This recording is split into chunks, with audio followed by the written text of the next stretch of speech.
abrir nuestro corazón para recibir de Dios esta noche y meditar, estudiar un salmo más para crecer en el libro de los salmos y continuar viendo qué es lo que allí Dios, el Espíritu Santo directamente inspirando a otros hombres nos enseña. Entonces vamos a disponernos para ello.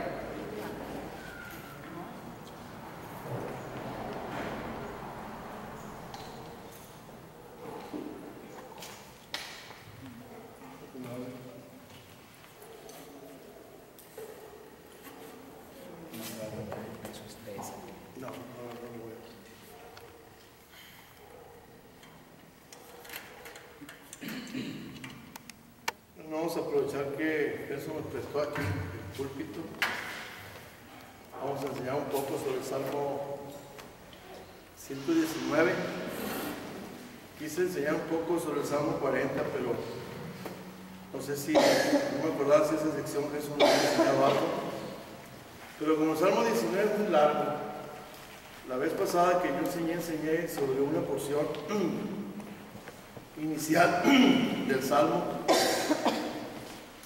Y lo que quiero hacer es enseñar en una porción que está en el versículo 57.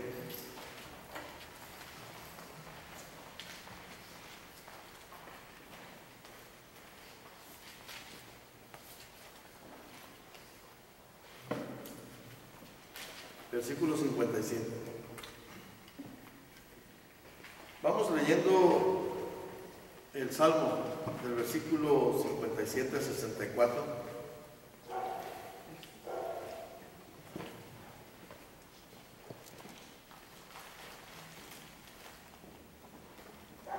¿Lo tienen?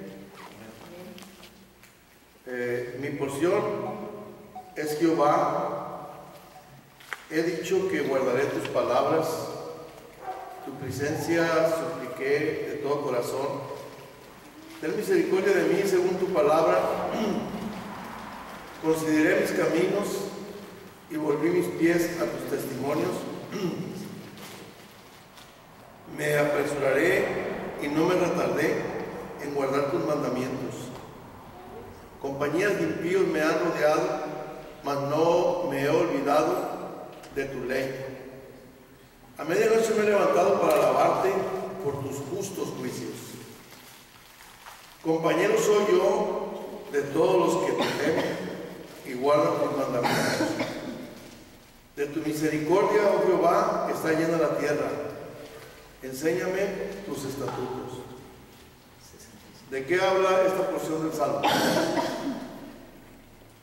¿Qué es lo que creen que es más central aquí? ¿Ah?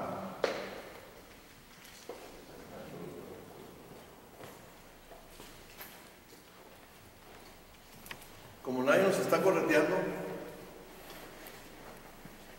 vea el pasaje y diga qué es lo más interesante que David trata de recalcar aquí.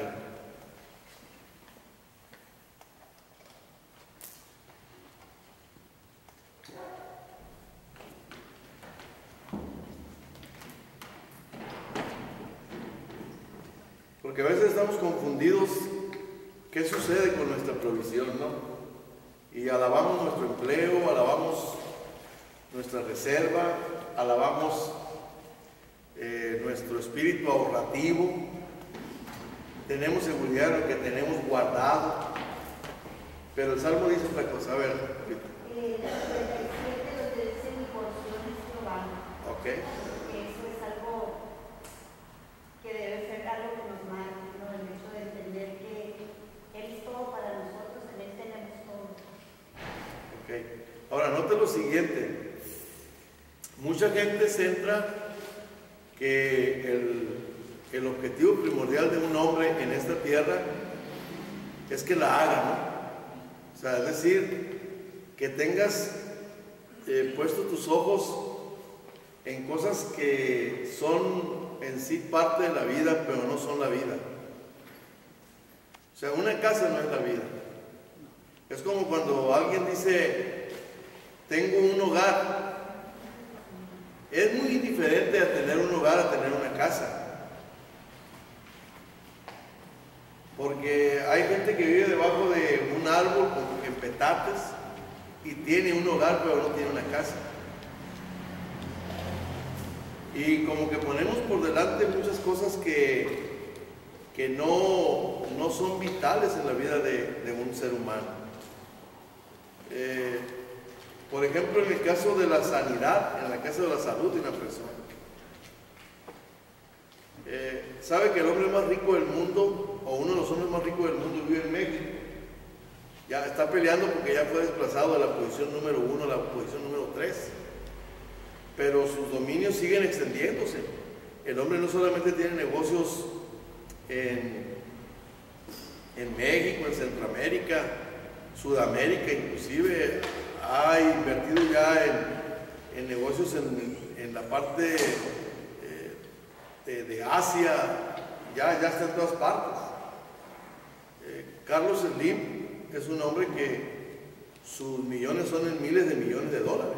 Es millonario en miles de millones de dólares. Entonces, son billones los que tienen dólares. Usted sabe que él no pudo con todo el dinero que tiene poderle dar vida a su esposa con cáncer y que el hombre es viudo. O sea que el dinero no compra la salud. La seguridad de un hombre no está en la casa que tiene, ni en el automóvil que tiene, ni en el dinero que tiene, ni en el negocio que tiene. De arranque, esta porción del Salmo te da una ubicación y te da dirección, ¿no? Te está diciendo el pasaje que la decisión de quien fue inspirado para escribir esto, dice, mi porción es Dios. Ahora, esto es como arranca este salmo. Yo tengo una historia en mi casa. Fuimos 12 de familia.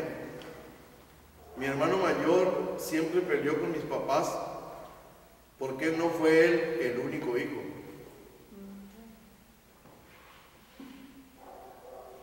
De hecho, los primeros 3 hijos, que es mi hermano y una hermana mayor que yo y yo, vivimos una etapa de la vida en la casa diferente a los 9 restantes. De niño usé pantalones de hechura sastre porque mi papá tenía un compañero ahí al lado que tenía una sastrería, y de los retazos de los pantalones grandes para gente grande siempre le salía un pedazo de tela extra y nos hacía pantalones a mí y a mi hermano, a lechuras. Hay fotografías mías donde traigo pantalones agarrados con tirantes de 4 y de 5 años que son lechuras sastre. Mi papá tenía la capacidad económica para los primeros 3, pero después cuando se convirtieron en 12, entonces los que estaban abajo de nosotros reestrenaban nuestra ropa. Y luego los que estábamos más grandes sabíamos de qué sabor era el chicle que habíamos pisado cuando íbamos a la escuela, porque íbamos por turnos comprando los zapatos. Entonces en mi casa encontré que hay muchas cosas que son justas a los ojos de los mayores, pero que de alguna manera parecen injustas a los ojos de los hijos. O sea, cuando un padre trata de establecer lo que es justicia desde el punto de vista de un mayor, el punto de vista de un menor no es el mismo que el de un padre. Como yo era más pequeño que mi hermano mayor, pero eso no me amedrantó nunca porque yo lo golpeaba como si fuera el mayor a él. Entonces cuando se trataba de pelear porque estábamos tratando de disputar algo, la que repartía entre mi hermano y yo era mi mamá. Porque no era como que a ti te toca esto y a mí me toca esto, porque solía ser que lo que a él no le tocaba, él quería que le tocara. Y entonces, como mi mamá fue no solamente la que repartió en la casa, también la que repartía los cintarazos, así que ella era la que tenía que hacer eso. Pero a mí me llama la atención esto. Dice Dios que Él es porción. Y el Salmo dice, he dicho que guardaré tus palabras. Ahora, aquí viene lo interesante, porque Dios nos ha puesto en las manos una espada con la que podemos cortar todo. O sea, si al momento de querer repartir, o la porción quiere ser así, la gente siempre está mirando quién recibe más o quién recibe menos. Pero Dios no es así. O sea, las bendiciones de Dios no son parejas. Dios da como Él quiere, a quien quiere, como quiere. Y eso yo no puedo pelear con Dios porque no me da lo que a otro le dio. Pero entonces Dios tiene un parámetro para poder hacer las cosas. Y el parámetro que Dios tiene es su palabra. La forma de medir sería no por el mérito que los hombres hemos logrado o pretendemos establecer que logramos, sino el punto de equilibrio que Dios le pone a las cosas es su palabra. Recuerdo que en esta ciudad me ha tocado vivir de todo, ¿no? Pero me tocó vivir una etapa de que una mujer ya no sabía de sí, iba a heredar todas sus alhajas, todas sus joyas a sus hijas. Y era un predicamento porque había disputa entre las tres hijas mujeres con qué alhajas se querían quedar cada una. Para esto abrieron una caja fuerte que había en el piso de la casa, en alguna parte, y sacaron las alhajas. Y entonces el esposo de la señora me dice a mí, quiero que me cobres. Yo fui con un lente, fui con una balanza, fui con probadores, fui con ácido y empecé a establecer el valor de las alhajas. Hice mi trabajo. Y entonces él dijo, yo ni siquiera me quiero meter en la repartición. Me pusieron 3 pedazos de paño en la mesa donde yo puse toda mi herramienta y me dijo, pon equitativamente lo que pudiera ser nivelado, lo más justo. Entonces, entre todas las alhajas que había también monedas de oro, centenarios, había como unos 20 centenarios. Entonces, en algunas partes puse un cerrito con 10, en otras puse 3, en otras puse 7, porque ya había alhajas que más o menos equilibraban la cantidad en cientos de miles de pesos. Entonces me dijo, yo como te dije no me quiero meter porque yo no quiero ser la parte discordante. Inventemos cómo sortear esto. Y la suerte fue que, bueno, para mí lo que se me tocó fue que me dieran 3 palillos, corté uno cortito, corté otro al medio y otro lo dejé largo y los tapé, jale cada quien este. La parte más pequeña es la tercera en escoger, la parte mediana es la segunda en escoger y la parte grande es la primera que escojo. Entonces pues sacaron, miraron los de estos, ya como era por suerte, ya desde el momento en que la que sacó el palillo más corto sabía que era la tercera, sabía que ya no tenía chance de escoger, sino que era el sobrante de todo lo que las demás dejaron, porque estaban los 3 lienzos separados. Pero así la libró el padre de familia, porque dijo, así ya no tengo por qué. No, ni yo tampoco, ni como no estoy favoreciendo a ninguna de las 3. Yo calculo en cientos de miles de pesos la cantidad de alhajas que hay en cada bulto, más las monedas las repartí equitativamente. Se entiende que tenemos mucha complicación para esto. Yo inclusive me siento responsable con esta elección, que él me dijo, ¿cuánto te debo? No, no me debe nada, dijo, yo le debo mucho favor a usted. Cuando empezamos esta obra, este hombre me regaló a mí los primeros 3 años de la renta de la casa donde empezamos. Entonces, no me debe nada, yo lo hago porque pues, también usted quería sortear una situación así. Si usted pudiera dar cuenta de qué tuvo que elegir o cómo tuvieron que elegir o que se vio involucrado en cualquier cosa de esta, se va a dar cuenta que los hombres tenemos un alto grado de complicación. Pero Dios no la tiene. Dios estableció su palabra como un registro inequívoco de su voz para que nosotros pudiéramos entender que sus estatutos, que sus mandamientos, que sus decretos, que sus leyes son irrevocables. Dígale que está enseguida, la palabra de Dios es irrevocable. Ahora veamos Hebreos 4:12, alguien que lo lea.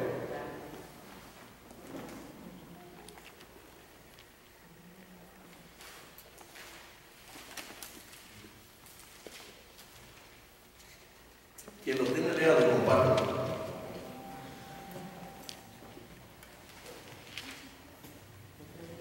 Porque la palabra de Dios es viva y eficaz, y más cortante que toda espada de dos filos, y penetra hasta partir el alma, el espíritu, las coyunturas y los tuétanos, y discierne los pensamientos y las intenciones del corazón.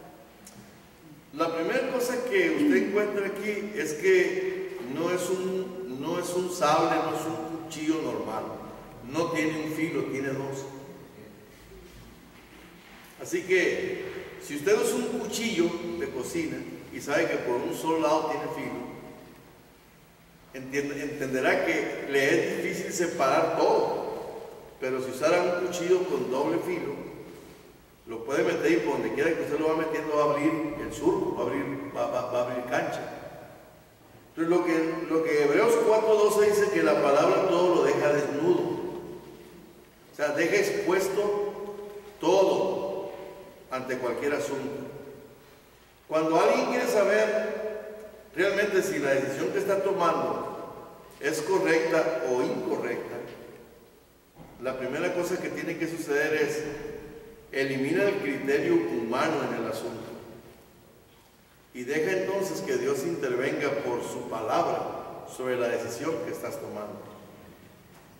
Hay una historia en el libro de los jueces con uno de ellos que de alguna manera tiene una enseñanza clara.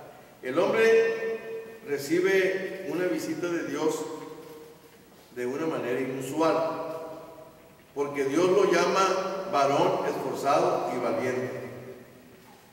Y este hombre era todo lo contrario, porque había batalla cerca y cuando veía venir a los ejércitos, lo que tiraba se iba y se escondía.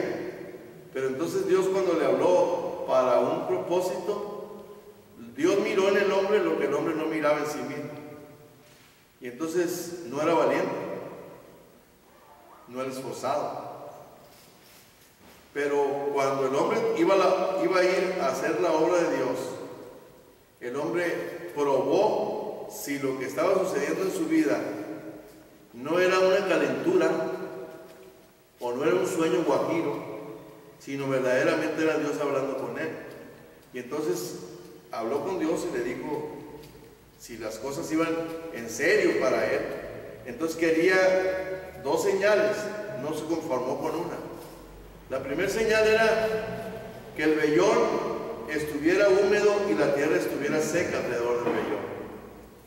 Después pidió que la tierra estuviera húmeda y el vellón seco.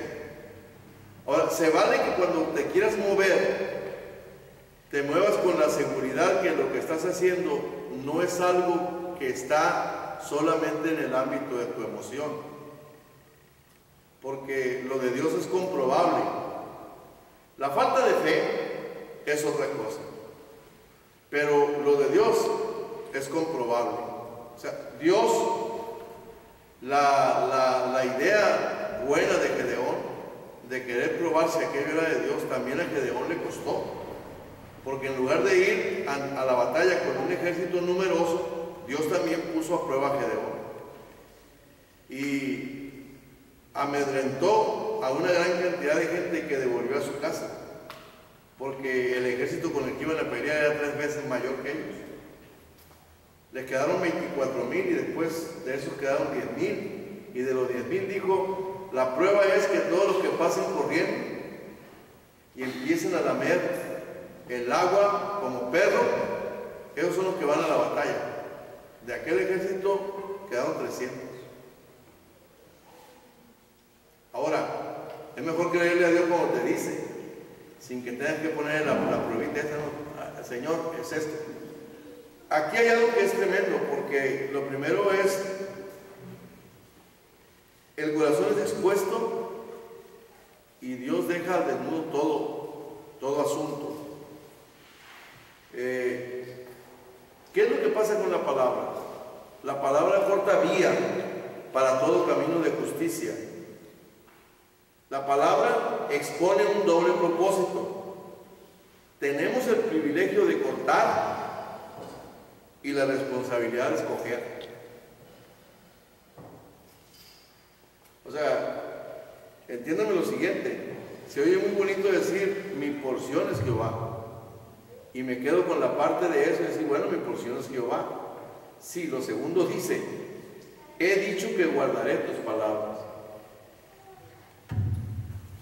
Allí es donde entra la palabra. Y entra la palabra por una sencilla razón.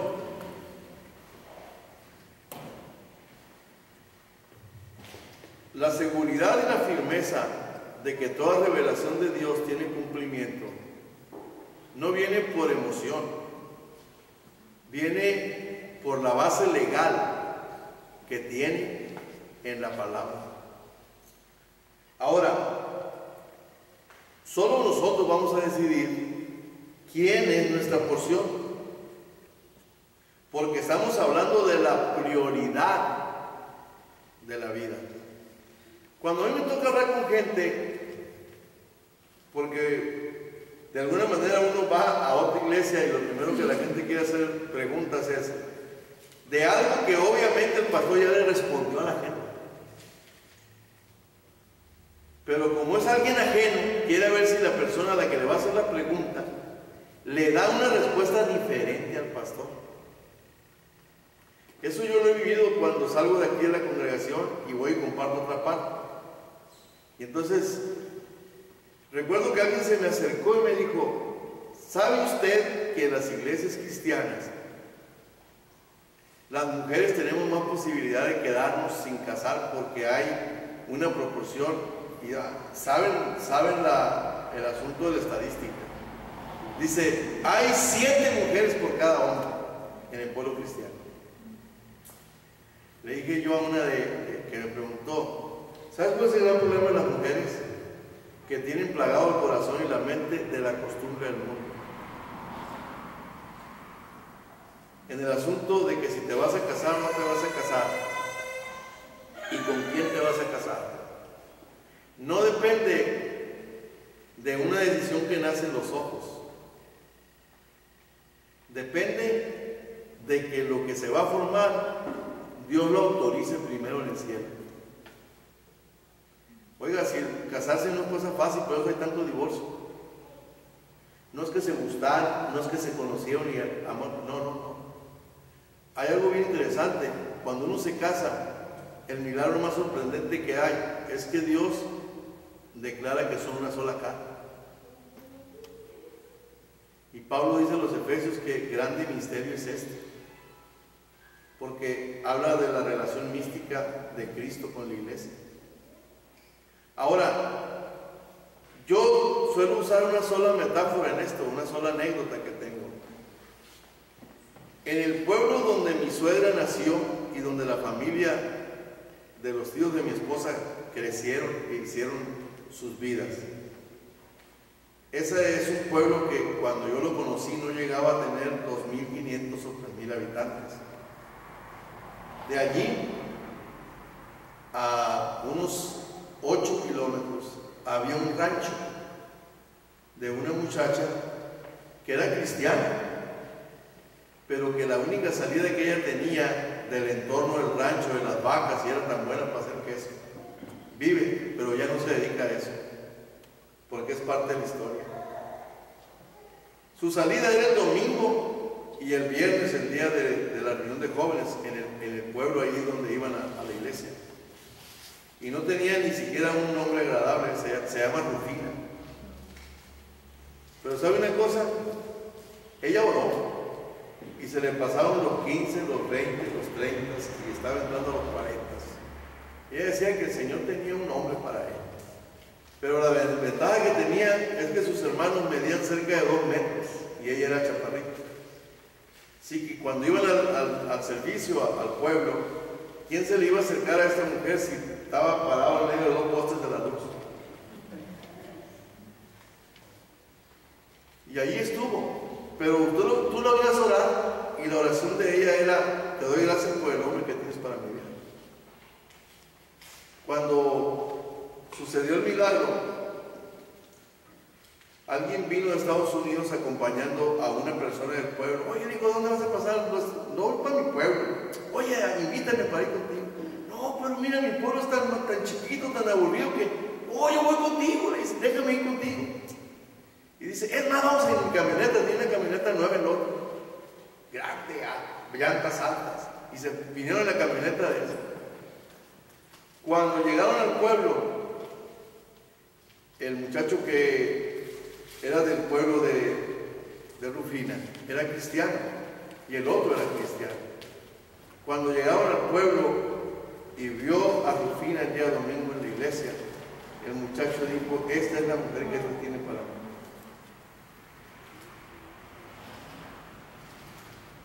Lo más tremendo es, le cayó bien a los hermanos. Y Rufina dijo lo mismo, Señor, este es el hombre que te voy a mandar. No tardaron ni 2 meses cuando él estaba regresando por Rufina para casarse en el pueblo. Y Rufina dejó de lavar pantalones Levi's de vaqueros y camisas vaqueras y hacía mano para irse a una casa de los Estados Unidos donde tenía lavadora que hace chaca chaca.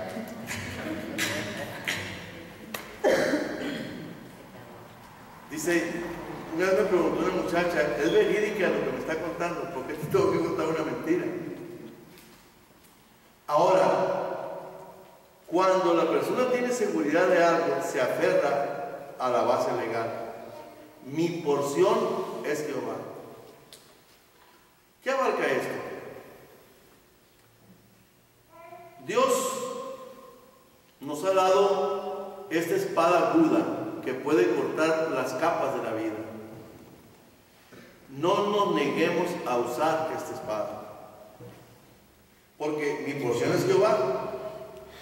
Pero lo que dice el salmista, he dicho que guardaré tus palabras.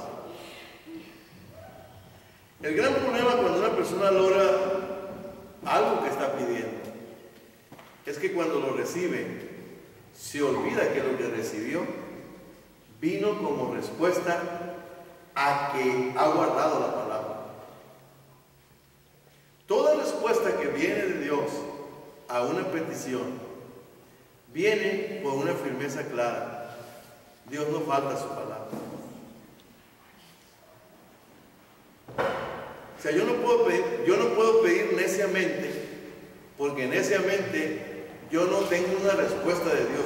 Yo forzo a que la respuesta que hay se le etiquete que Dios la dio.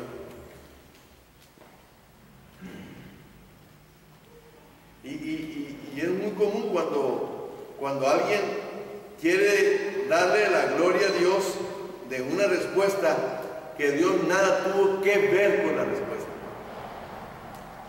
El hombre se esforzó, el hombre se comprometió, el hombre se tiró a un crédito, el hombre lo logró. Y cuando logra eso, el hombre dice, gracias a Dios. Y Dios dice, ¿pero de qué? Si yo ni siquiera estoy en ese asunto.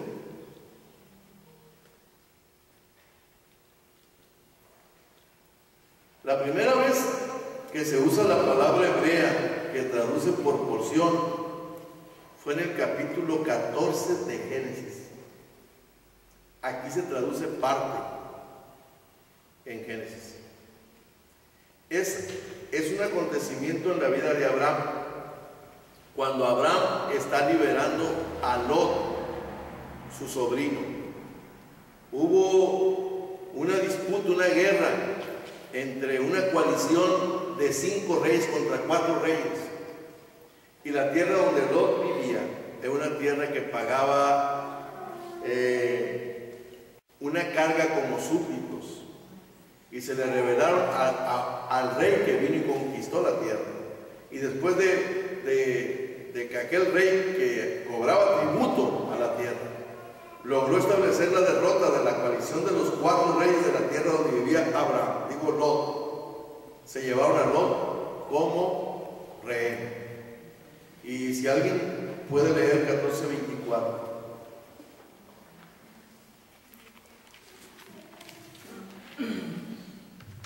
Excepto solamente lo que comieron los jóvenes y la parte de los varones que fueron conmigo, Aner, Escol y Mamre, los cuales tomarán su parte. Lee un poquito atrás eso. 2 versículos atrás. Y respondió Abraham al rey de Sodoma: he alzado mi mano a Jehová Dios Altísimo, creador de los cielos y de la tierra, que desde un hilo hasta una correa de calzado nada tomaré de todo lo que es tuyo, para que no digas yo enriquecí a Abraham. ¿Sabe qué es lo que es eso? Abraham está diciendo, yo levanté la mano a Dios. En otras palabras, Abraham está diciendo, pude hacer el trabajo de conquistar a un poderoso porque Dios estaba por mí. Y entonces dice, yo no voy a tomar un botín de nada absolutamente, porque no necesitaba tomar botín. ¿Usted piensa que Abraham era un hombre pobre? ¿Qué es lo que ha leído en su Biblia? ¿Era un hombre pobre Abraham? ¿Cómo era? ¿Cómo? No, la Biblia dice inmensamente rico. Millonario, como así es. pudiera decir hoy. Era inmensamente rico. Ahora, el asunto es el siguiente. Él podía haberse aferrado a decir, nadie hace nada gratis, era mi ganancia. Y el rey dice, pues, el botín es tuyo. Y él dice, no, ni siquiera el cordón, el hilo de una sandalia me voy a llevar. A los que fueron conmigo a la batalla, denles parte de lo que coman, lo que beban, pero no van a levantar nada de ganancia. Ahora, había una parte de generosidad del rey de Sodoma al decirle a Abraham, tú hiciste el trabajo, llévate lo que quieras. Pero ¿sabe cuál fue la respuesta de Abraham? Él, al decirle, levanté la mano por Jehová, él está diciendo que la porción personal de él es Dios. Y este salmo recalca esta situación, mi porción es Jehová.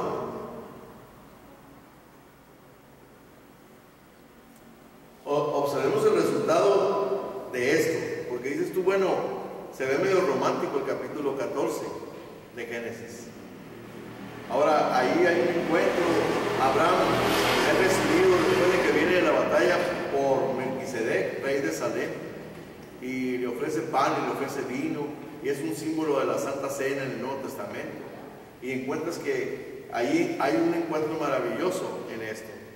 Pero fíjese, como resultado de poder exclamar, decir, testificar, publicar, creer y aferrarse a esta situación. Si usted lee el capítulo 15, versículo 1 de Génesis.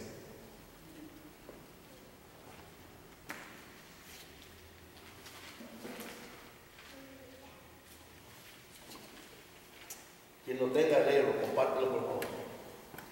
Después de estas cosas vino la palabra de Jehová a Abraham en visión, diciendo, no temas, Abraham, yo soy tu escudo y tu galardón será sobremanera grande. ¿Usted prefiere el reconocimiento de los hombres? Porque si Abraham hubiera aceptado el reconocimiento del rey de Sodoma, o sea, gloria de los hombres no busque, porque los hombres son falsos a dar gloria. En los pueblos hay la historia de que mientras el político en turno vive, el pueblo grita, ¡viva el rey! El político en turno termina y el pueblo grita, ¡muere! Ahora, aquí está Abraham y dice, yo levanté mi mano por Jehová. Y y líbreme Él de que yo reciba cualquier cosa que tú me propones. Y entonces viene Dios y dice, yo soy tu escudo y tu galardón. Oiga, un hombre que era inmensamente rico, ¿para qué quiere aumentar riqueza? Su problema no era un problema financiero. Tenía otros problemas Abraham, pero no tenía problemas financieros. El hombre está viviendo por una bendición de Dios. Dios había hablado con él y le había dicho que él lo bendeciría y que él sería reconocido como padre de multitudes. Y a su mujer, a pesar de la esterilidad, le dijo, ella será madre también de multitudes. Y encuentras algo maravilloso en esto. Ahora, ahí se traduce como parte, y en muchas otras partes de la Escritura, principalmente cuando trataba el pueblo de los levitas, de la tribu de Leví, Dios volvió a repetir esta palabra, o Dios la instituyó, que los levitas no necesitaban de repartimiento de tierras porque la porción de los levitas era Dios. Porque los levitas iban a vivir por el diezmo del pueblo. Eso es lo que dicen Números. En la vida de todo creyente llega un momento en el cual debería escoger el pedazo del pastel que desea, o escoger aquel que horneó el pastel como su porción. Ahora, si sigues la bendición y no sigues al Dios de la bendición, te puedes torcer, porque Dios no es recurso, Dios es fuente. Y alguien pudiera decir, bueno, con esto me conformo. Cuando quien se pueda conformar por algo que es derivado, en lugar de ir por la totalidad, no ha entendido todavía lo que está escrito. El libro de Josué se caracteriza por la repartición de la tierra, pero él comprendió que había algo más importante que la tierra. O sea, el asunto con la cuestión de por qué la mayoría de los creyentes buscan bendición de Dios sin buscar al Dios de la bendición, es porque de alguna manera así les enseñaron el Evangelio o así lo quisieron creer. Porque nos podemos acomodar a eso, buscar la bendición o buscar a Dios que da la bendición. O sea, porque habrá momentos en que Dios no te bendice, aparentemente, pero te está bendiciendo. Porque algunos piden vista, pero no tienen visión.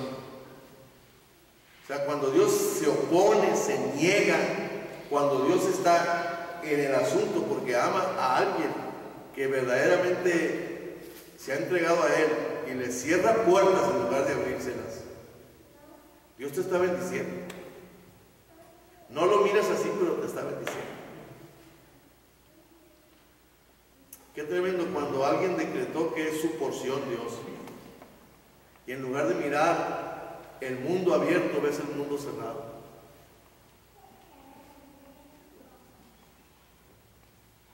Porque entonces dices, bueno, no entiendo por qué entonces sigo a Dios y en lugar de que Dios me dé respuestas positivas, no encuentro más que puras negativas. Y sigo tratando de forzar a que haya una respuesta positiva. Ahora, ¿cómo es que Dios bendice? Dios bendice al que le obedece. Guardar su palabra. Mi porción es Jehová. Sí, pero Dios se va a recrear con el que guarda su palabra.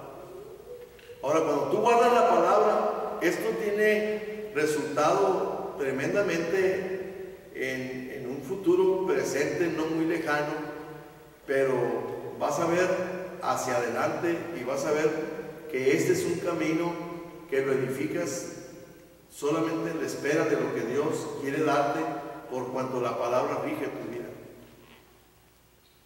Y esto es algo sorprendente, porque si leemos Josué 24:15, Él está repartiendo. Su labor es seguir una obra que no pudo concluir el hombre al cual le dio la autoridad de sacar al pueblo de la cautividad en Egipto. Y el hombre se constituye en un líder, el hombre se constituye en un legislador, el hombre se constituye en un líder carismático, va y lleva al pueblo solo a las fronteras de lo que es la tierra prometida, de lo que será la tierra para repartir. Pero al hombre que formó por 40 años como su ayudante, le fue dada por Dios la estafeta. Y el capítulo 1 de Josué, Dios habla con Josué: mira que te mando que te esfuerces, que seas valiente, no temas ni desmayes, porque Jehová tu Dios será contigo donde quiera que tú vayas. Y entonces Dios le da la palabra a este líder. Y el siguiente paso, que no terminó Moisés, era repartir la tierra. Y está Josué repartiendo la tierra, dio los ejidos, repartió todo. Y llega un momento que dio toda la tierra. Pero Josué deja sentado algo bien grande. Alguien comparte Josué 24:15.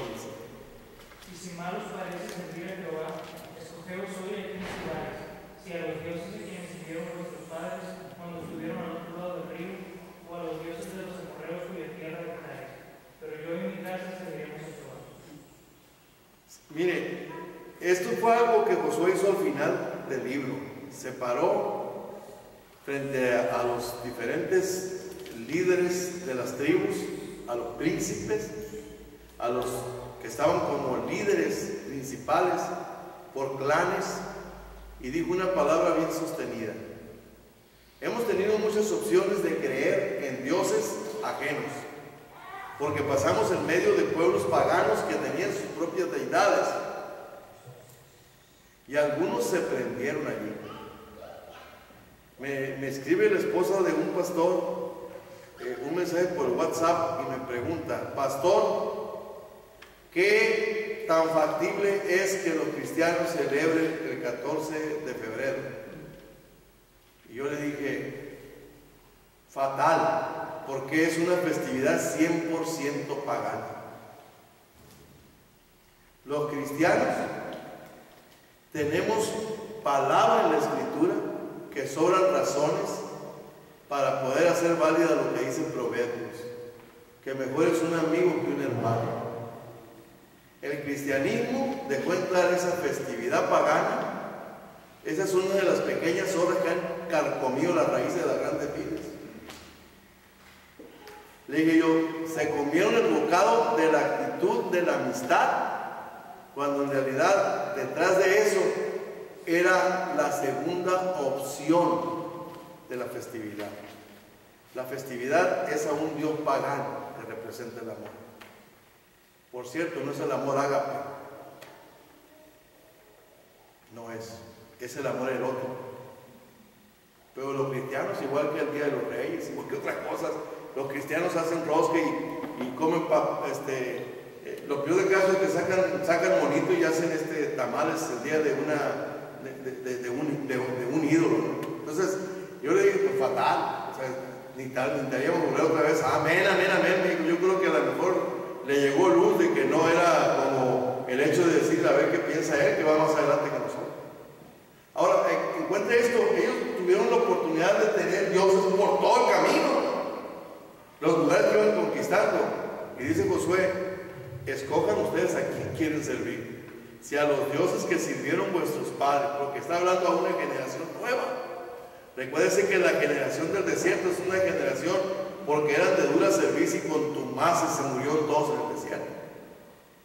Está hablando de la generación de los que le nacieron a los contumaces y rebeldes del desierto.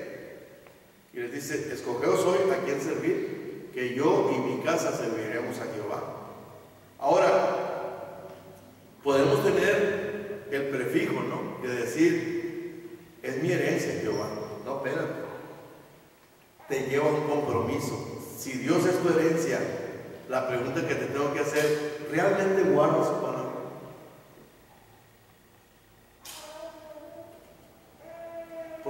su palabra sería: elimina todo aquello que no dice la palabra y que de alguna manera quisiéramos envolvernos con festividades, con costumbres y con tradiciones del mundo. Elimínalas, porque el camino este es bien claro.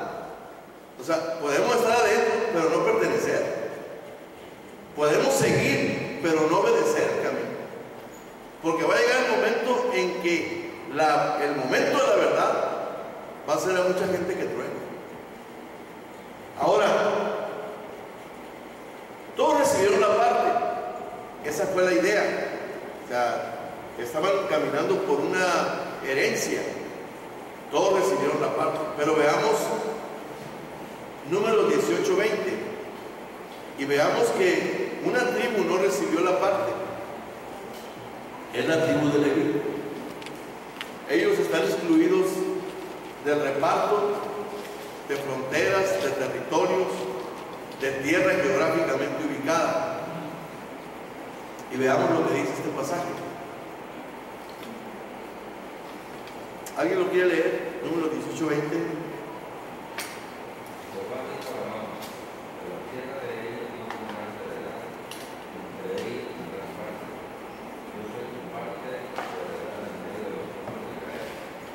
Mire, ¿qué le hace que no tenga tierra? Yo quisiera oír eso de parte de Dios en mi vida. Es más que tener la seguridad que hemos aprendido que es seguridad aquí. Cuando Dios dijo eso, dijo: hey, no tiene necesidad de nada, porque yo soy la porción y la herencia de ellos. Eso es una firmeza de poder entender que Dios está por los que están con Él. Hay un punto de discriminación en el estudio de la Escritura, en el estudio que nosotros podemos hacer de la Escritura. Cuando la gente habla del sincretismo religioso, la gente entra en una confusión y dice: todos los seres humanos, es decir, los 7,000 millones de habitantes que están poblando la tierra en este momento, todos son hijos de Dios. Eso es falso. Los 7,000 millones de personas que habitan el mundo en este momento, todos son criaturas de Dios. De los 7,000 millones y un poco más de habitantes que tiene el mundo en este momento, el punto de discriminación que existe es: solo son hijos de Dios.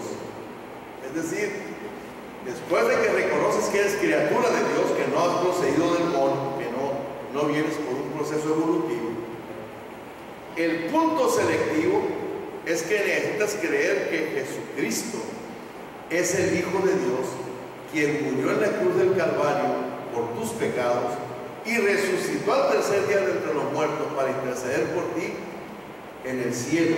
Y entonces Juan 1 dice: a lo suyo vino y los suyos no le recibieron, mas a los que le recibieron les dio la potestad de ser llamados hijos de Dios, a los que creen en su nombre, los cuales no fueron engendrados de varón, no fueron engendrados de sangre ni de voluntad de varón, sino de Dios.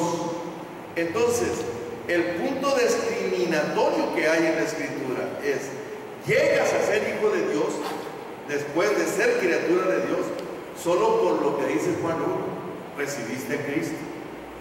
Ahora, esto es el punto, porque cuando tú te sientes parte de ser la familia, entonces tienes una seguridad clara de que si la porción es Dios para ti, lo que ratifica la legalidad de lo que Dios dice en su palabra con respecto a que quiere ser porción tuya, es en proporción de cómo tú obedeces la palabra. Porque como que hay cosas que se me atoran, o sea, me es muy fácil creer esto y hacerlo, pero hay otras que son difíciles. Ahora, aquí es no la parte, es la totalidad, pues. Porque la totalidad, imagínate que Dios diga, yo voy a hacer tu porción solamente en la iglesia, cuando se congrega. Ahí voy a hacer tu porción. Y te dejo suelto, para que tú le busques y te atores, y empieces a abrir hoyos como sales de la congregación. Bueno, pues no, como que nadie seguiría este camino. La mayoría, cuando entró, y lo primero que empezó a hacer es leer la Biblia y encontró que Dios resiste al soberbio y da mayor gracia al humilde. Y cuando empezamos a caminar en esa vía, en la vía de la humildad, empezamos a encontrar que Dios se mueve a través de ello y se mueve frecuentemente, permanentemente. Ahora, vemos que todos recibieron una parte de lo que dice esta escritura, parte de la tierra, pero aquella parte escogida por Dios, la tribu que había de elegirse como una tribu que edificaría el altar de Dios como levitas, a eso les dijo, yo voy a hacer la porción y la herencia de ustedes. Hoy en día algunos escogen la iglesia como su porción, pero dejan de poner los ojos en el Señor. La porción es lo que el ambiente, lo que la iglesia genera, lo que hay en la iglesia. Eso es una desviación de esto. Es como centrar la adoración en la iglesia a la que pertenece. Otros ponen su fe en la gente. Aún una persona buena puede tornarse un obstáculo de crecimiento espiritual si alguien le escoge por encima del Señor. Hay gente que ha escogido sus líderes y los ha puesto por encima de Dios. Veamos otro salmo que tiene algo en relación con este, el Salmo 17, versículo 13 al 15.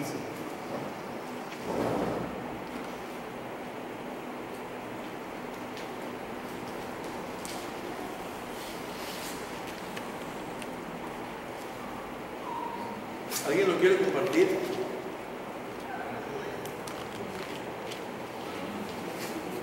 Levántate, oh Jehová, sal a tu encuentro. Líbrale, libra mi alma de los malos con tu espada, de los hombres con tu mano, oh Jehová, de los hombres mundanos, cuya porción la tienen en esta vida, cuyo vientre está lleno de tu tesoro, y sacian a sus hijos, y aún sobra para sus pequeñuelos. En cuanto a mí, veré tu rostro en justicia, estaré satisfecho cuando despierte a tu semejanza. Sí. Yo creo que estas palabras se muestran proféticas en nuestra situación, porque hay dos preguntas.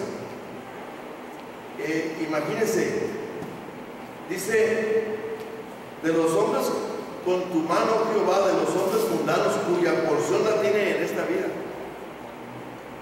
Ahora, quien está seguro, quien no está en la dependencia de Dios y quien está seguro en su propia riqueza, en su propia autoridad, en su propio poder, piensa que nada que está a su alrededor puede ser difícil de controlar. De eso usted conoce a mucha gente, porque son prepotentes, le gritan, primero le gritan a la mujer y le gritan a los hijos, pero eso es nada, es lo menos severo porque es a los que quieren. Le gritan a los empleados, le gritan a cualquier autoridad pública, le gritan a quien sea. Es gente que, por lo regular, el vocabulario de ellos está lleno de sandeces.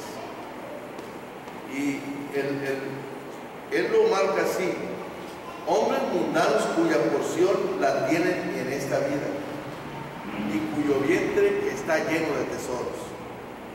Alguien pudiera tener seguridad en eso, pero abre un aspecto profético para nosotros, para hacernos una pregunta o dos.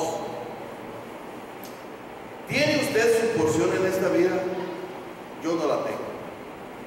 En esta vida no la tengo. O sea, no puedo hablar de pertenecer a este rubro de hombres perversos.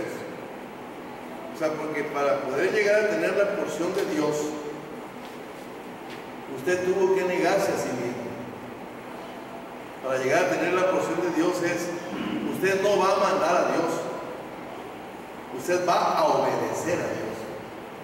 Y cuando usted va a obedecer a Dios, usted va a someterse a Dios. Por alguna extraña razón, que yo ni siquiera trato de buscar una respuesta, nosotros vinimos a esta ciudad contra toda nuestra voluntad. Les soy sincero porque tengo que abrir el corazón en esto. Cuando empezamos a ministrar, nosotros dijimos, nuestro territorio, porque así quisimos nosotros ponerlo, va a ser el estado de Sonora. Aquí nos pueden mandar a Nogales, a Caborca, a Agua Prieta, a Cananea, y empezamos a ver todo eso. Pero ni queremos ir a la Baja California a ministrar. Estábamos en una iglesia nominal y veíamos que la gente cuando se juntaba en las convenciones en Obregón, es decir, una concentración en aquel entonces de 7,000, 8,000 personas. Miramos que la gente del norte, de San Luis Río Colorado para allá, era gente que tenía una forma de creer el cristianismo completamente liberal. Y de Don para acá, mirábamos un cristianismo fanático en esta vida. Y como nosotros nos sentíamos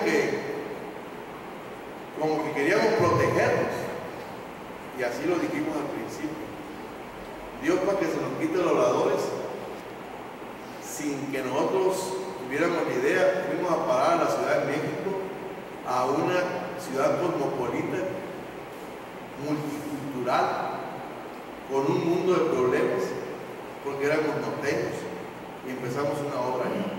Cuando regresamos a un pueblo, a un lado de Obregón, a una villa, cuando nos habíamos ido de México, a la Ciudad de México, habiendo sido pastores de la iglesia más grande de la denominación, no solamente en México, sino en toda América Latina. En aquel entonces la iglesia que dejamos para irnos de misionero a México era una iglesia que tenía más de 500 miembros. ¿Sabe una cosa? Cuando nosotros dijimos por qué no queríamos venir a Sinaloa, era porque conocíamos el ambiente de la iglesia de Dios, pero justamente Dios nos trajo a donde nos quería y le obedecimos. Y no solamente le obedecimos, nos quedamos, porque aquí nuestros hijos se tuvieron que casar con las mujeres, y aquí el único rebelde fue Jonathan, que se fue a los Estados Unidos a esa casa. Pero entonces el asunto es, cuesta obedecer, provoca situaciones de problema obedecer. Sí, hermanos, sí cuesta obedecer, pero es la única manera. Ahora, has decidido a Dios como tu porción, porque el Salmo te enfrenta a esto. Mire, el solo versículo 1 está dividido en dos porciones. El versículo 1 está dividido, lo que dice el 57A, que es hasta aquí desarrollado, y lo que dice del B en adelante.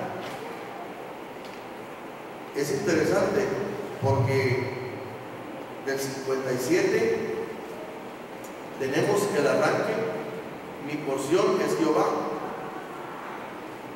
pero del 57B, he dicho que guardaré tus palabras, tu presencia supliqué de todo corazón. Ten misericordia de mí, según tu palabra. Vuelve la referencia a la palabra. Consideré mis caminos y volví mis pies a tus testimonios. Vuelve a la palabra. Me apresuré y no me retardé en guardar tus mandamientos. Vuelve a la palabra. Compañías de impíos me han rodeado, mas no he olvidado tu ley. Vuelve a la palabra. Ese salmo no tiene más que dos divisiones.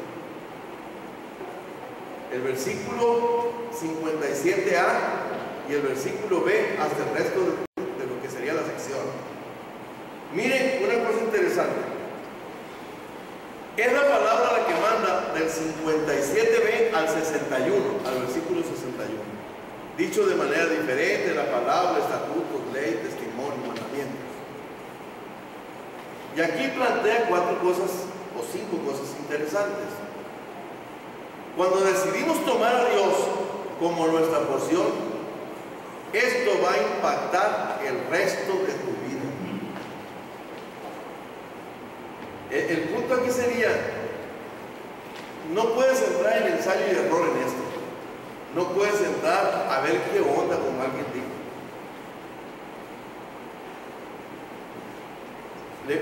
Entras y estás seguro, bueno, quiero que la porción y mi herencia sea Dios. Y entonces Dios te dice, ahí te va la condición. Vas a vivir según mis estatutos, vas a llenarte de mi palabra, vas a obedecer mis mandamientos. Y empieza Dios a ponerte la situación. Ahora, cuando tomas la decisión de decir, ok, quiero tomar a Dios como mi porción, esto va a impactar el resto de nuestra vida. Me fue dificultoso poder entender esto.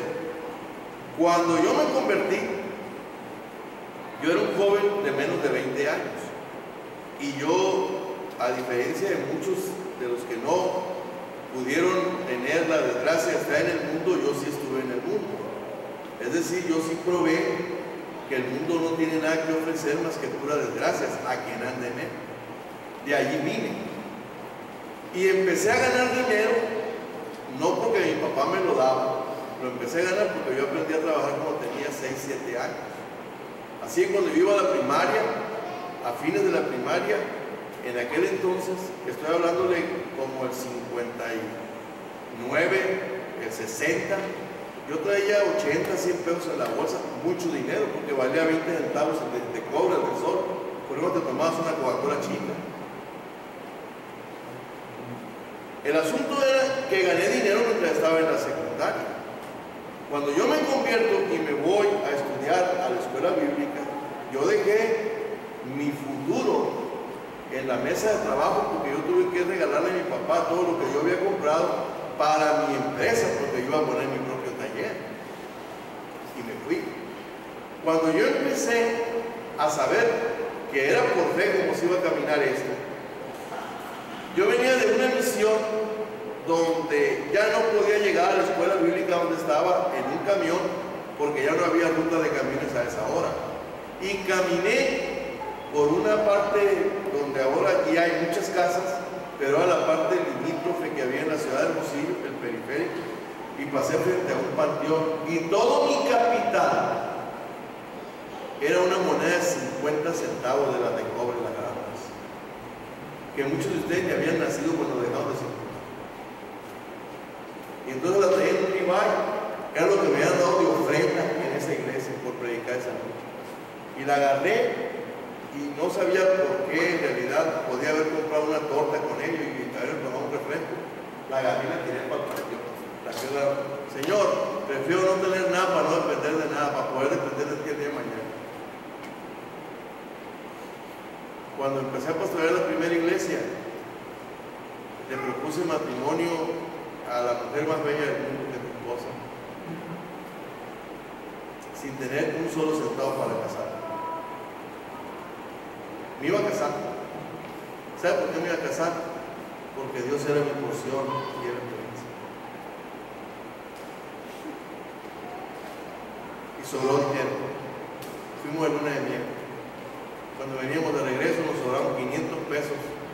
Le dije, con esto vamos a sacar las fotografías y nos va a sobrar. Ahora, hagamos un recuento, porque tiene el salmo del versículo 57b al 61. Primero, tiene un compromiso. El compromiso que tiene dice, he dicho que guardaré sus palabras. La razón por la que mucha gente le cuesta obedecer la palabra de Dios es que carece de un compromiso genuino en la vida. O sea, hay quienes no pueden entender lo que Dios quiere. Y no lo pueden entender no porque no le entiendan al idioma, sino porque el temperamento de la gente rechaza lo que Dios pide por su palabra. O sea, si no hay un compromiso, entonces no puedo con la carga de Dios.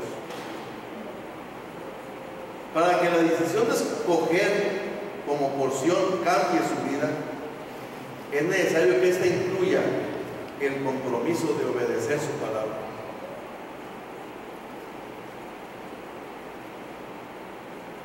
Es una determinación, es una decisión. Cuando tengo oportunidad se lo digo a la gente: amar no es un sentimiento, el sentimiento se acaba, el sentimiento se modifica. Si Chacha tuviera que fijarse en mí ahora, no tendría nadie en que fijarse, porque yo llegué a ser novio de ella cuando tenía 27 pulgadas de cintura.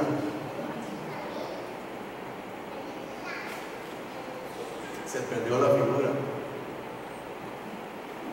El amor no es un sentimiento, el amor es una determinación. Yo determiné amar a mi esposa a pesar de lo que el tiempo dejara como huella en nosotros. Ella se determinó a amarme a pesar de las huellas que hubiera por causa del tiempo. Es una determinación. ¿Sabe que pasa lo mismo con Dios? Usted tiene que determinarse en una decisión del compromiso que usted quiere tener con Dios. Porque Dios es serio.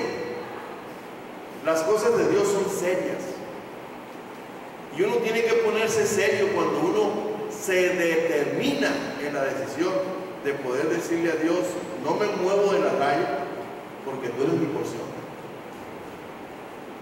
Ahora, si usted quiere obedecer la palabra de Dios porque Dios es su porción, el compromiso es parte del asunto.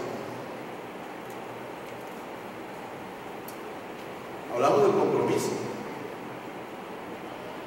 Es muy ligado a lo establecido por la palabra en cuanto al matrimonio.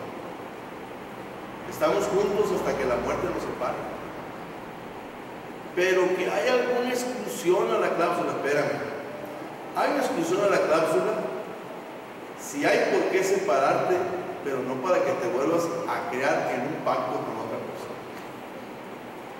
¿Usted sabe cuánta gente ha huido de aquí, de esta congregación, porque nosotros creemos lo que la palabra dice en cuanto al matrimonio y las segundas nupcias? Cuando llegas a ese punto, la gente se oxida. Dicen en Cuba: tócalo, y si es de papel se quiebra. Y el asunto es que mucha gente llega queriendo tomar este camino, pero toca su carácter, y si es de papel se quiebra, porque no te puedes meter en aquello que la gente tiene como una razón por encima de la razón de Dios en su palabra. Pues crea un compromiso. La segunda cosa que dice este pasaje es la comunión. Miren lo que dice el versículo 58.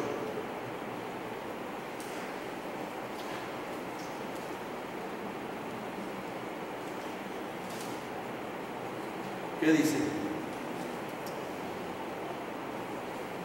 ¿Qué dice el 58? Tu presencia supliqué de todo corazón, ten misericordia de mí según tu palabra. Ok, mire, tu presencia supliqué con todo mi corazón, ten misericordia de mí. Y temo usar esta palabra porque esta palabra ya la torcieron, pues, en la gente que maneja la fe positiva. Pero la voy a usar sin el contexto de la fe positiva. ¿Cuánto declaramos? Óigame bien, no estoy decretando, no estoy exigiendo. ¿Cuánto declaramos a Dios como nuestra porción? Nosotros debemos aceptar su misericordia, porque es una oración efectiva y poderosa. usted pudiera tener una idea clara de que no todos los que le dijeron a Jesús Salvador le han dicho Señor, porque la salvación es un regalo que otorga y el señorío es una imposición de su voluntad sobre tu voluntad en todas las cosas. Entonces, cuando alguien dice yo reconozco que Jesús es mi Señor, yo oigo a esa gente, porque esa gente está diciendo no hay una sola faceta de la vida en la cual yo peleo con el señorío de Cristo.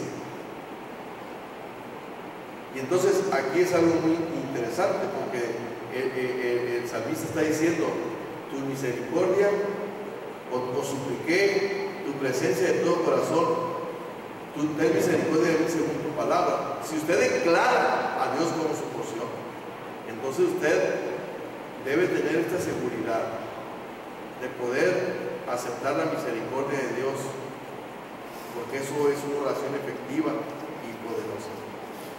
La siguiente cosa que el Salmo dice, habla de corrección en el versículo 59. Consideré mis caminos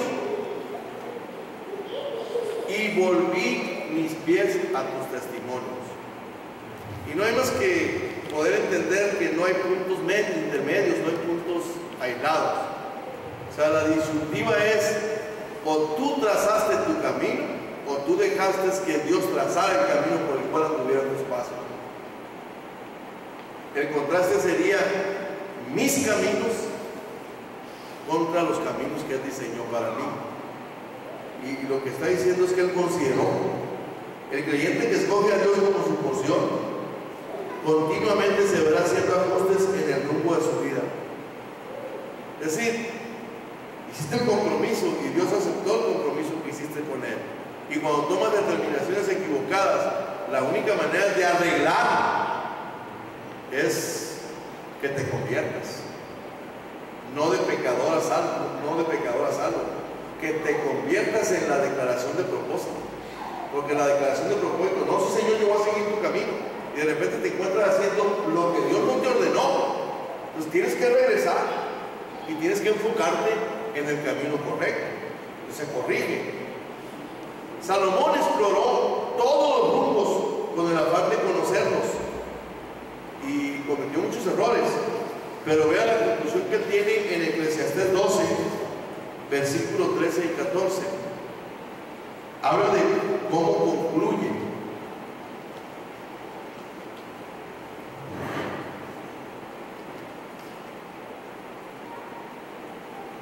¿Alguien lo tiene, Eclesiastés? Eclesiastés 12, 13, 14. El fin de todo el discurso oído es este: teme a Dios y guarda sus mandamientos, porque esto es el todo del hombre, porque Dios traerá toda obra a juicio juntamente con toda cosa encubierta, sea buena o sea mala. Ahora, esto está escrito no al principio de la vida de Salomón, esto está escrito al fin de la vida de Salomón. Salomón se volvió un idólatra porque él abrió su corazón a muchas mujeres, y las mujeres a las que abrió su corazón eran mujeres que venían de países que tenían sus propios dioses, y levantó otros templos aparte del templo que levantó para Dios. El hombre que encontró que la vida es una vanidad, dijo que vanidad de vanidades. Pero al final dice, el fin de todo el discurso oído es este: teme a Dios y guarda sus mandamientos. Ahora, él está hablando desde la experiencia amarga de que no lo guardó, porque tenía corazón de condominio, lo abrió a muchas mujeres. El punto claro aquí es, yo le invitaría a que hiciéramos un alto en la vida y nos preguntáramos si nuestra vida está vacía y sin propósito.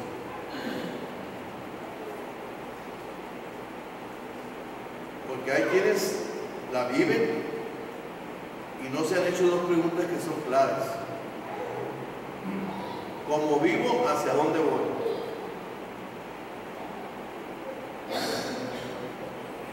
Y la segunda pregunta que habría que hacernos es, ¿qué estoy haciendo?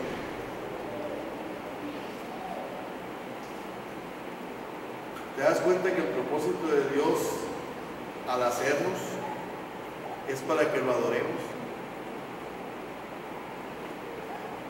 Y en esa comunión de adorarlo, en esa comunión de poder tener su autoridad sobre nosotros en todas las cosas, Él nos va a meter a la palabra para poder que entendamos que la profundidad de la vida espiritual está en la revelación de lo que Él dice en su palabra.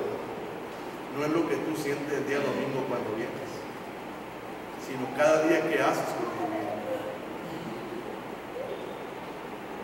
El pasaje tiene una carga en el versículo 60. Si regresamos a este pasaje, Salmo 119, versículo 60.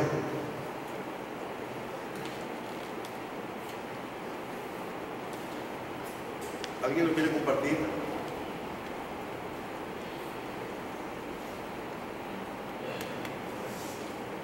¿Alguien lo tiene? Repita. Versículo 60.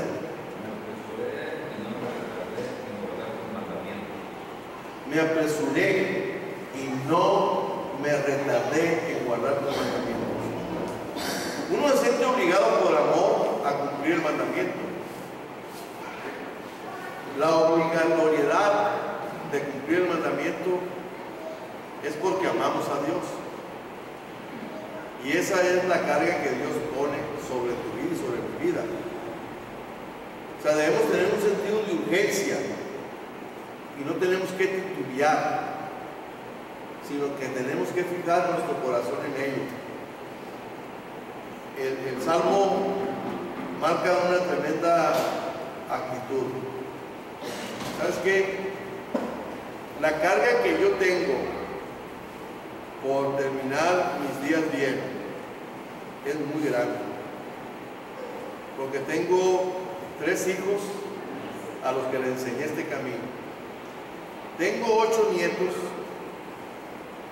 que la carga de ellos es apuntar que su abuelo era un pastor. Eso no es muy cómodo, pero para nosotros no es como una pesada cruz, sino es el compromiso que hicimos con Dios. El compromiso que tú hagas con Dios determinará lo que sucede alrededor de tu casa. Tus hijos entenderán el esfuerzo que tú hiciste para caminar este camino de la manera correcta. Platicábamos la experiencia del joven que le dijo a David Ochoa, que cuando lo detectó como cristiano dijo: es que actúas igual que mi abuela, eres un cristiano. Mis padres, aunque fueron a una iglesia, nunca me dieron testimonio de que eran cristianos. Imagínate la carga que tenemos. No cómo te ves como cristiano, cómo te ve Dios. ¿Cuántos están seguros que Dios es su Padre? Levante la mano. No la baje, ahí dejo. ¿Cuántos están seguros que Dios desde el cielo en este momento está diciendo: este es mi hijo?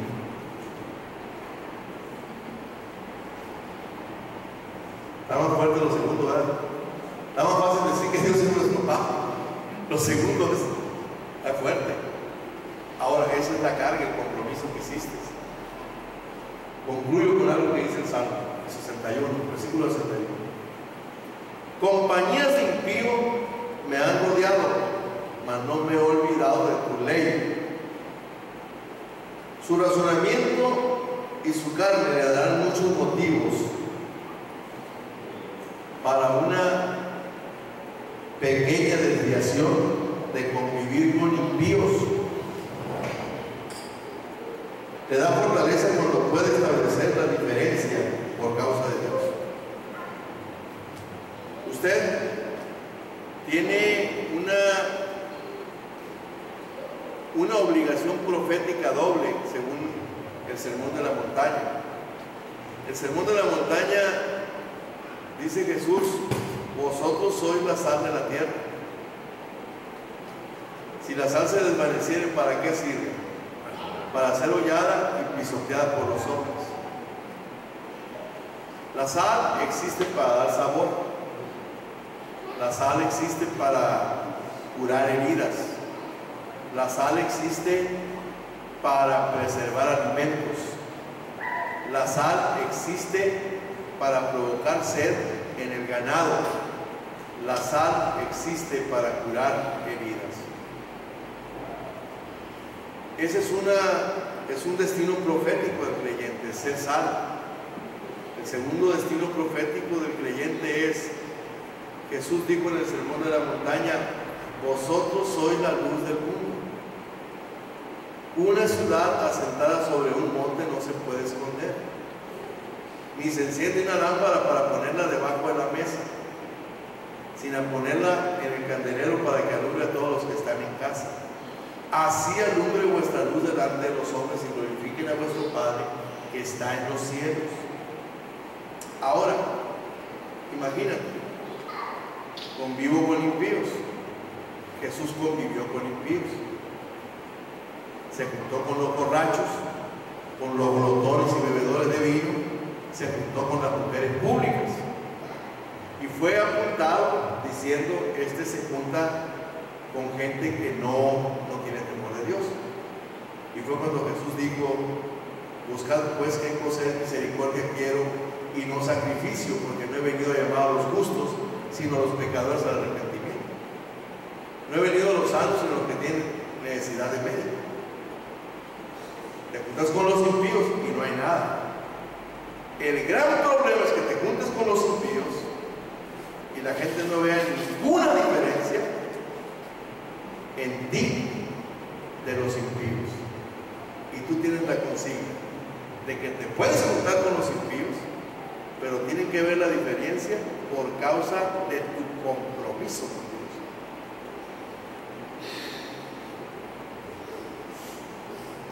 Yo considero que el mundo es el taller de las grandes pruebas. Yo no sé cuánto necesita usted o cuánto necesito yo para ofenderme. Yo no sé cuánto necesita usted o cuánto necesito yo para desanimarme. Yo creo que no se requiere muchas cosas, pero lo que sí se requiere es que no podemos dar marcha atrás. Quiero terminar con una historia. Quiero terminar con la historia de un hombre que así reza, muy simple.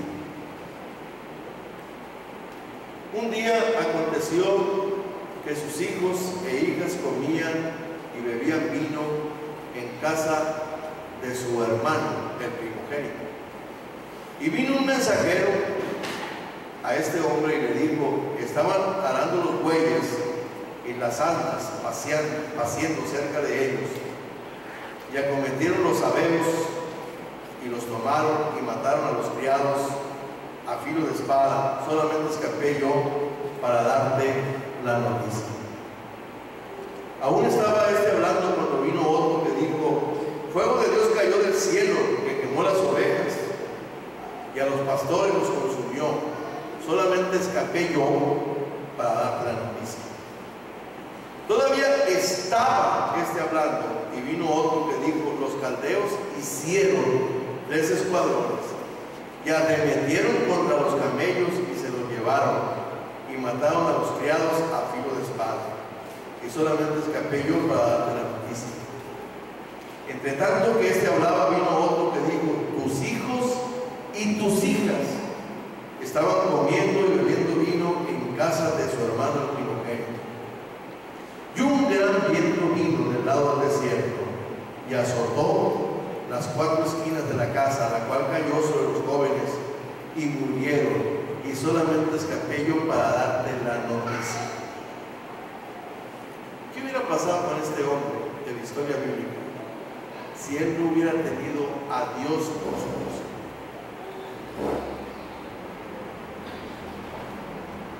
Ahora, camellos, dejemos las ovejas, dejemos las aves. Perdió a toda su familia y se quedó sin nada. Luego, él dijo: desnudo salí del vientre de mi madre y desnudo volveré allá. Jehová dio y Jehová quitó, sea el nombre de Jehová bendito. En todo esto no pecó Job, ni atribuyó a Dios despropósito alguno.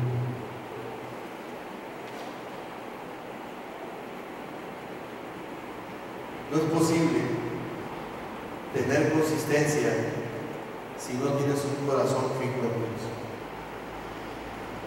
Porque te deja esto así, ¿no? Qué tremenda responsabilidad es hipotecar todo lo que tienes, o lo que has logrado decir. De lo único que estoy seguro es que lo que tengo se puede acabar, pero el que me lo dio me lo puede restaurar. Pero mi porción es Él. Yo me voy a concretar, a deleitarme en hacer mía la palabra que salió en su boca. Y voy a edificar el resto de mi existencia en lo que su palabra dice para mí.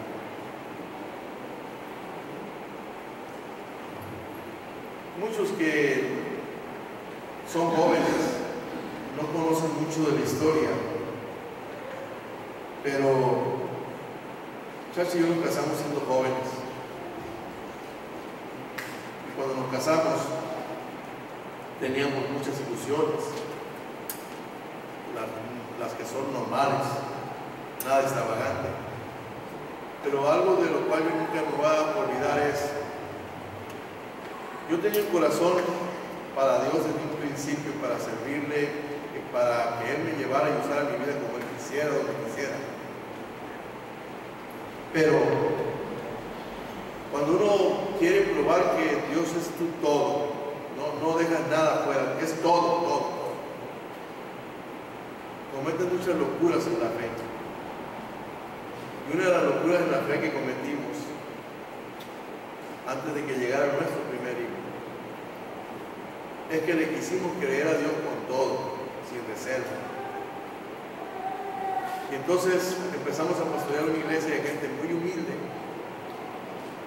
que había sido desplazada de pueblos de la sierra por causa de una empresa a Hermosillo, y lo hicieron vivir en las orillas de Hermosillo, y ellos trajeron a sus pueblos a la metrópoli, a la ciudad de Hermosillo, la capital, y vivían afuera. Ellos sembraban surcos de tomate, surcos de cebolla, de zanahorias, y nosotros les pastoreábamos a ellos. Y nuestro inicio como matrimonio era depender del diezmo de la gente porque éramos pastores. Pero es una iglesia que tenía 3 personas trabajando, y el resto de las demás, la forma como llegábamos a visitar y salíamos de sus casas era con cartuchos de café molido, con un pedazo de papel periódico donde venían zanahorias cortados con kilos rabos, o las cebollas, o esto, lo otro. Nunca le dijimos: Señor, ¿por qué si le dejamos otra cosa mejor? Quítanos de aquí. El Señor se encargó de promovernos, no nosotros pedir que nos promovieran. Pero algo que yo no voy a olvidar del Salmo 37, que era un baluarte para mí. Ese salmo dice: mozo fui y envejecido, y no he visto un justo desamparado, ni su simiente que mendigue pan. En la casa nuestra estábamos allí un día y no teníamos ni qué comer ni hacer, porque no teníamos gas tampoco y no teníamos con qué comprar. Y nos sentamos a la mesa y oramos por el plato vacío y le dijimos a Dios: te hemos dado gracias cuando hay, queremos darte gracias ahora que no hay nada. Sustenta nuestras vidas para seguir adelante. Estábamos terminando, no habíamos terminado de orar cuando tocaron la puerta, y la vecina enseguida, que nunca se convirtió, que siempre tenía una mejor propuesta de la vida que la propuesta de Dios, Dios lo usó ese día y nos trajo una olla de menudo recién hecho, con el cual comimos y cenamos ese día y desayunamos al siguiente día y comimos al siguiente día. Era bastante grande la olla. Ahora, probamos a Dios de muchas formas. Oré por un tanque vacío porque no tenía para pagar el dinero del tanque. Y cuando oré por él, le dije: Señor, tú eres el dueño de hidrocarburos, los hombres han encargado de separar el petróleo, pero tú te encargas de hacer el milagro. Oré por el tanque de gas, me abracé de él, lo abracé como si fuera un ser humano y le di gracias a Dios. Y cuando le dije: ahora prende la estufa, prendió la estufa y teníamos gas. Y nos duró ese gas el doble que nos duraba el cilindro sencillo. Probamos a Dios porque estaba con nosotros. Y en un tiempo de verano, cuando yo tenía que hacer algo por la obra, ella se iba a ir a México, le pagaron un boleto de avión, y entonces empezó el calor inusitadamente ese día, y teníamos a nuestro hijo mayor de meses. Y entonces fui donde estaba en una bodega, un baño de una recámara que era de mi cuñada, la que estaba en México, no la usábamos, y ahí lo agarramos en una pequeña bodega. Fui por un abanico como de unas 20 pulgadas, la parte de la canasta, de machete, las aspas, que se había quemado el año anterior.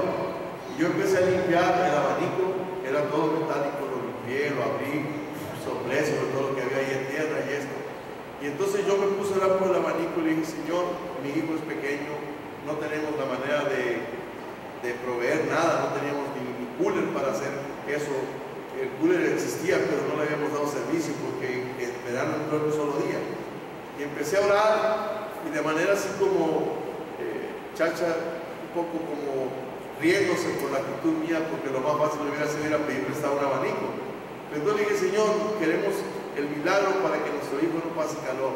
Entonces cuando terminé de orar, metimos el abanico quemado, lo prendimos y el abanico empezó a funcionar sin ningún problema. Yo me quedé esa noche para terminar algunas cosas en mi casa y tomar un camión ya muy noche, porque yo iba a ir a Obregón, allá viene mi familia, y yo iba a empezar mi trabajo en Obregón. Cuando yo estaba con el abanico prendido la noche, el abanico se apagó. Entonces yo me puse a pensar: ¿dónde fue que falló esto? Y esto falló por la limitación que tú y yo le podemos poner a la porción y a la herencia de Dios en nuestras vidas. Porque yo lo pedí para que mi hijo no sufriera calor. Yo le pedí el milagro completo para que no sufriéramos calor en toda la etapa de verano que íbamos a tener. Probamos a Dios de diferentes maneras. Son milagros inusuales. Probamos a Dios quedándonos sin gasolina en una carretera en la Panamericana, yendo de México a Chihuahua, porque íbamos a acompañar a alguien de nuestra congregación que le habían detectado un tumor canceroso en un riñón y estaba encapsulado el tumor en un riñón. Y queríamos dejar a nuestros hijos en Hermosillo para poder ir a los Estados Unidos donde lo iban a operar.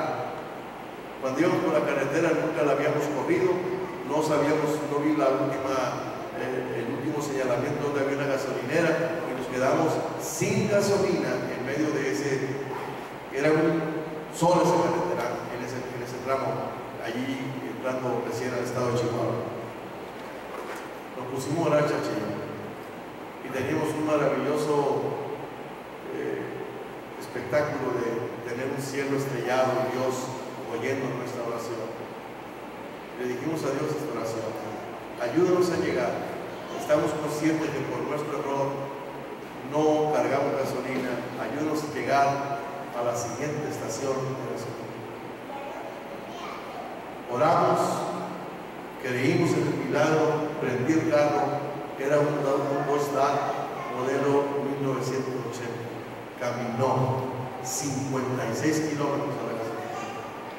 El límite de mi porción era: Señor, llévame hasta Pulsón, que es a donde iba, y me hubiera llevado con la nada de gasolina. Ahora, ¿por qué cuento todo esto? Porque cuando tú dices: Jehová es mi porción, y cumples con el resto de lo que dice la parte del Salmo, hermano, no tienes la menor idea de los asuntos que vas a resolver en tu vida, porque Dios va a estar metido en todos. El gran problema de muchos cristianos es que no meten a Dios en todos sus asuntos. Y cuando se ven descalabrados, entonces empiezan a buscar las preguntas ¿por qué? No hay por qué. Es una cosa muy simple. Si Dios es recibido por porción y herencia tuya, todo el compromiso que tú vas a hacer es serio con Dios, porque Dios es serio cuando te ofrece la porción.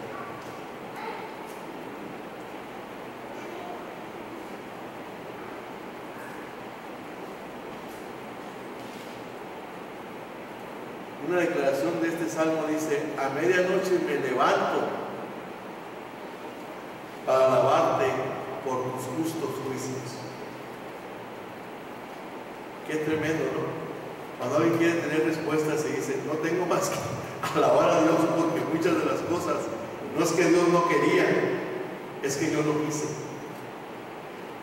Y si yo no quise, Él respeta eso. Él lo respeta. Y tienes que levantarte a medianoche a alabar a Dios, porque cada decisión que Él tome y cada determinación que Él tome es justa. Padre, esta noche te queremos adorar y te queremos glorificar. Te queremos dar gracias y queremos honrarte por la seguridad que tienes de llamar las cosas que no son por las que serán. Qué deleite el poder entender la gran riqueza que cada ser humano tiene cuando no está buscando la bendición, está buscando al Dios que propicia las bendiciones. Permite que nuestro deleite y nuestro placer sea, Señor, ir a la búsqueda de ti en la totalidad de todas las cosas que tú tienes para nosotros. Este es un salmo rico en declaraciones que comprometen. Arrancas enseñándonos, Dios, tu grandeza, tu autoridad, tu determinación. Podemos encontrar, Señor, una y otra promesa tuya hecha realidad para el que obedece, para el que se somete. Qué maravilloso es poder estar en la totalidad de este salmo, Señor,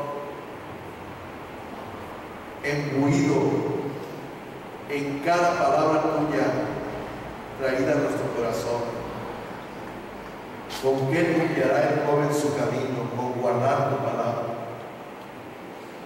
Que podamos entender, quienes tuvimos el privilegio de haber llegado a la vida en ti, siendo jóvenes, que tú, Señor, nos has hecho envejecer, prendidos de ti, en tu palabra, hablándonos de las cosas cotidianas de la vida y cómo tú te harás cargo, Señor, de aquellas pequeñas cosas que con detalle a ti te encanta hacer de manera excelente en la vida de cada uno de los que creemos.